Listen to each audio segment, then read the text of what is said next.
Okay, maayong mudto na usab kanatong tanan Luzon, Visayas, Mindanao.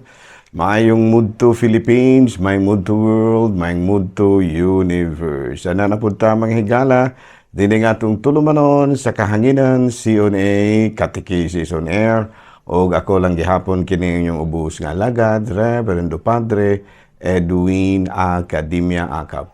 Abi no adlaw na usab karon nga Sabado, no? Pizza 13 na kini sa bulan sa kining Enero tuig 2024. Daw hapit na yung pista diri sa amo ang higala sa Awaan o ingon man usab diri sa may Tigib. Ayan no. Excuse sa kadali mga higala ha. Ako sa ngion ri akong electric fan ha.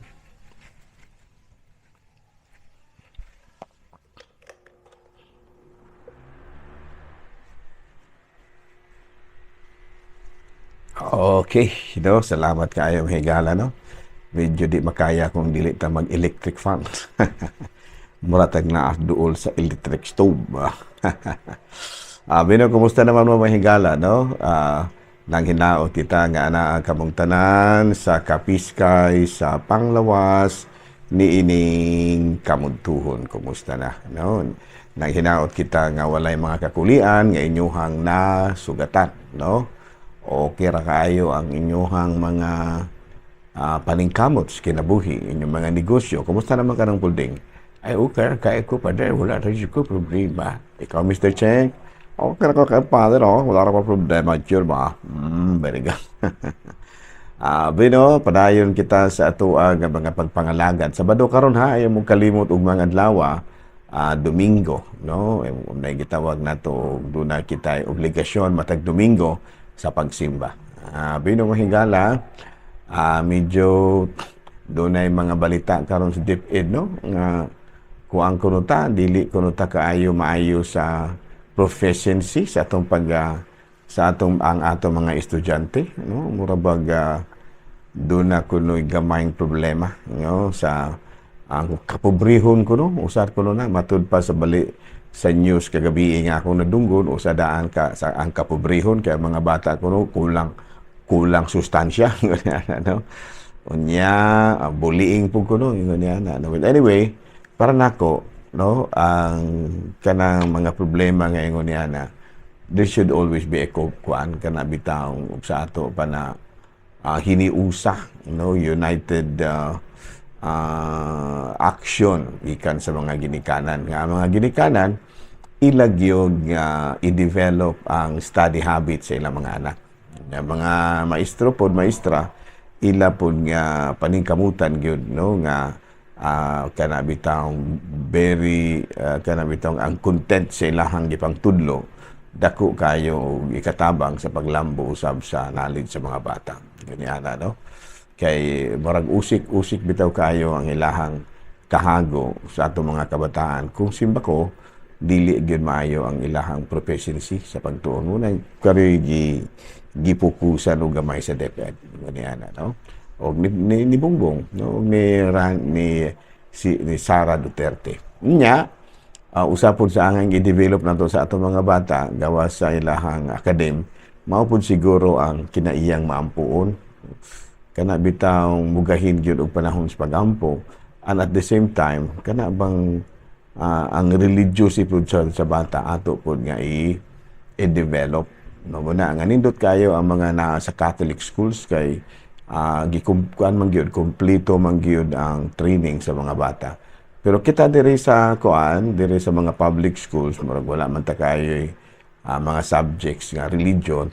Pero siguro ang mga ginikanan na lang po. Katabi taong sa pandemic, ang mga ginikanan dako makaigpapilo sa ilahang pagtudlo sa mga bata. Sumaw po siguro ta, kabahin sa karon nga mga panahuna o dili lang puro sa academics, kung dili, i-appeal po nato ang kabahin sa espiritualidad. Namana nga, madomingo, dadon ginato atong mga anak, usag ginas mga gikinahanglan usab, no?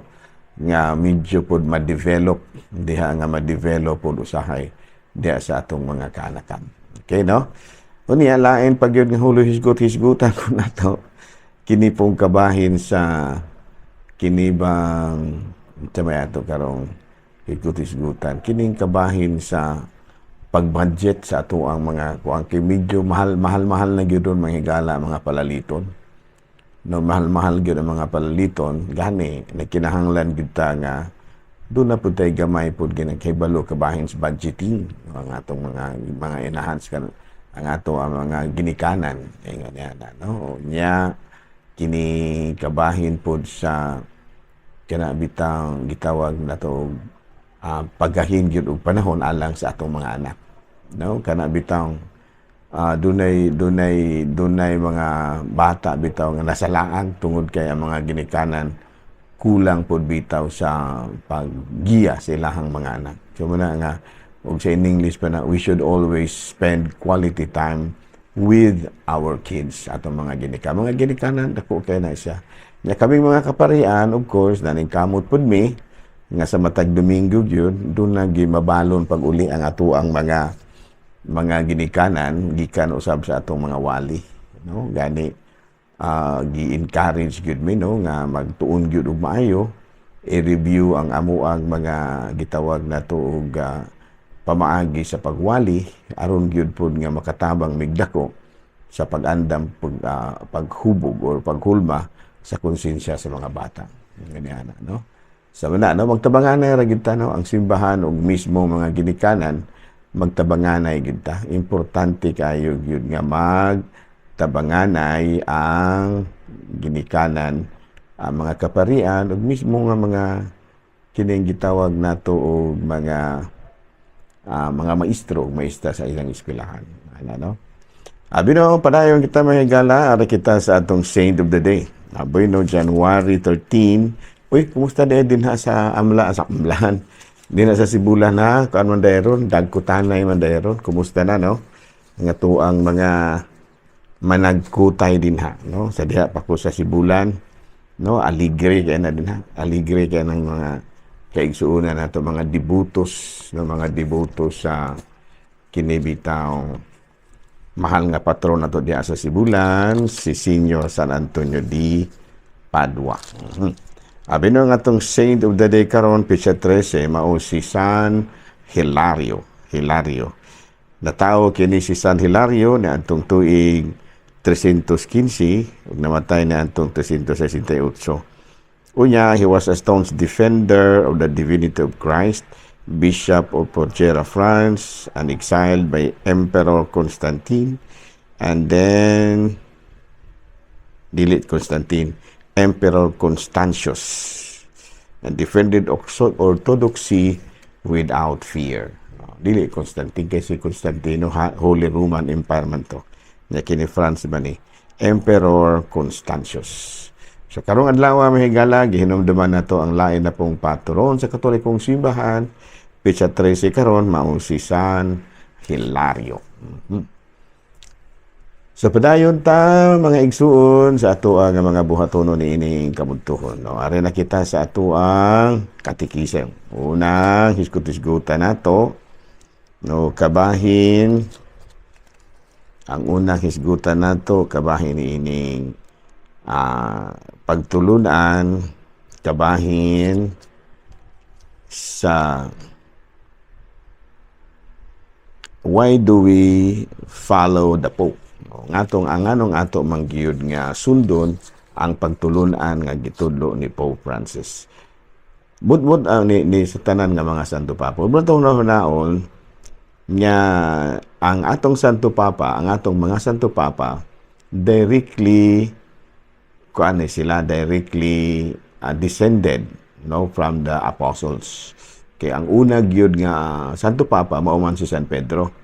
And then, nagsunod-sunod na dayon. Kaya kung itong basahon sa Mateo Kapitulo 16, versikulo 18 sa 19, busa sultihan ko ikaw si Pedro, ug ibabaw na ining bato, tukuron ko ang akong iglesia, ug bisan gani, ang kamatayon dili makabuntog ni ini. Ihatag ko kanimo ang mga Yahweh sa gingharian sa langit. Ang imong idili dinhi sa yuta, idili usab dito sa langit, ug ang imong itugot dinhi sa yuta, itugot usab dito sa langit. Sa ito pa, gi-appoint ni Jesus Christ, no, si Saint Peter as head, no, as head of his people.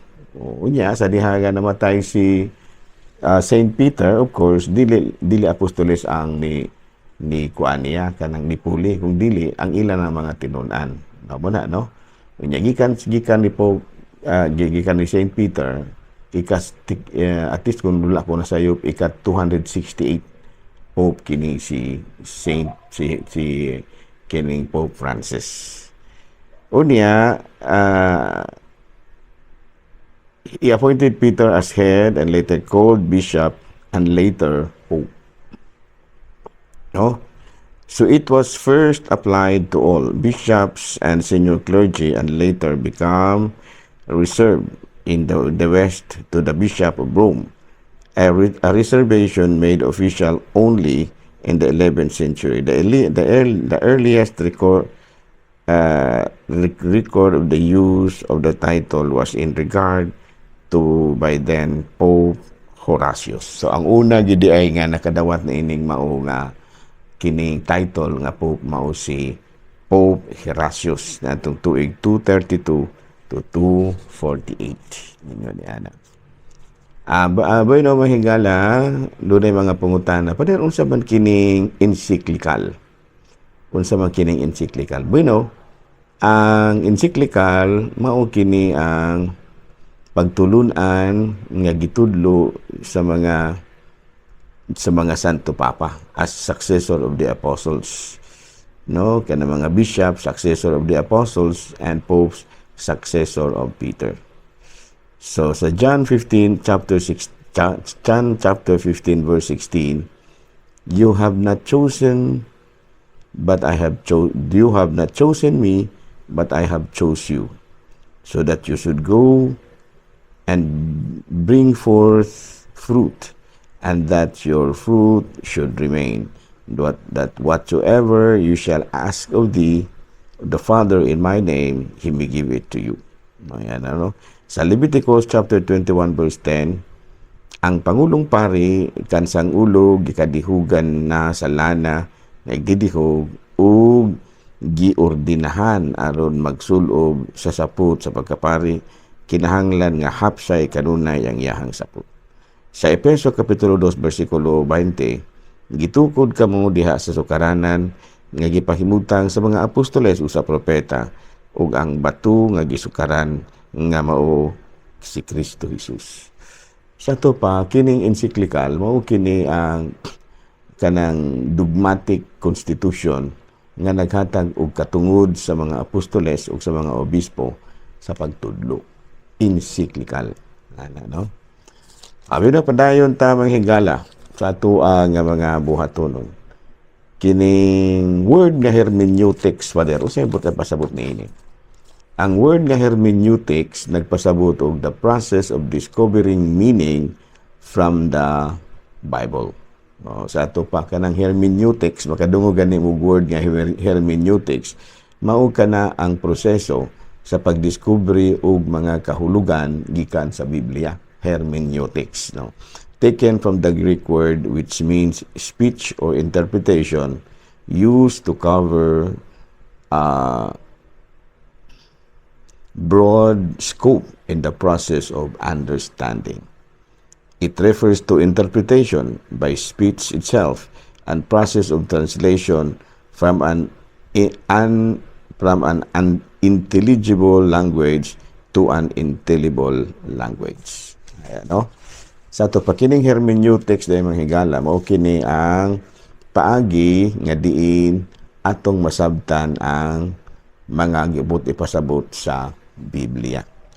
Unya, ang pagsabot nato sa Biblia pinaagi sa mismo nga pagtudlo niini by the speech itself and of course from reading it, no, gikan sa Biblia, no, nya sa unang sulat ni San Pablo nga taga Corinto kapitulo 12 bersikulo 10, sa usa ka tawo naghatag siya pagsultig lain nga pinulungan ug sa laing tawo naghatag siya hiyas sa pagsabot sa mga kahulugan sa maong mga pinulungan. No, sa ato pa doon nagyoy mga tao nga gisangunan niini. No mo kini so niya ang mga tao nga nasangunan niini mohimo og pamaagi aron masabtan gid nato ang Biblia mao kini siya gitawag og hermeneutics. Okay, no? Ari kita sa last topic mga higala. Pader, unsa maning Bible commentary, susama ra ba po ni hermeneutics? Lahi na siya. Lahi na siya. Kining Bible commentary is a written series of explanation and interpretation. They are written by some of the most knowledgeable theologians in church history through a personal narrative. They provide deeper understanding and insight into the Bible and can be valuable tools to assist the both casual reading and serious study. Kato pa kining hermeneutics, no, naklaro ninyo ito, the process of discovering meaning from the Bible. Kining kuan, Bible commentary, kuan de gini siya, murabag ang imuhang kaugalingong interpretasyon. Sa ato pa, dili na kinahanglan nga imo pang pangitaon kung unsay kahulugan sa Bible. Ang imuha nga, kung unsay imuhang ikasulti, no, imong ikakomentaryo ni ining maong parte sa Biblia. Dili ni siya hermeneutics. No, sa ato pa, kinahanglan po tag mga Bible commentaries. Labi na namo mga kaparian, mga Bible commentaries, nga mo makatabang usab ka namo sa amo ang paghimo sa amo ang wali kada Domingo. Muna nga, magtuon gyud pod mi. Dili pod nga basta-basta ra pod mi mohimog wali. Kinahanglan nga binasig usab kini sa mga inantigo nga paagi. No, Bible commentaries mo basa-basa pud mi unya doon na po yung mga hermeneutics kining gitawag na to kaugalingong paagi sa pagsabot kung unsay kahulugan nga naa diha sa Biblia. Okay, bayno dinhin na lang una kita kutom ha. Ako lang gihapon kining yung ubos nga alagad Reverend Padre Edwin AA mana milit na usab kaninyo manalangin kanato ang Dios nga makayagahom sa tanan. Amahan, Anak, Espiritu Santo. Amen. Good noon, Pilipinas!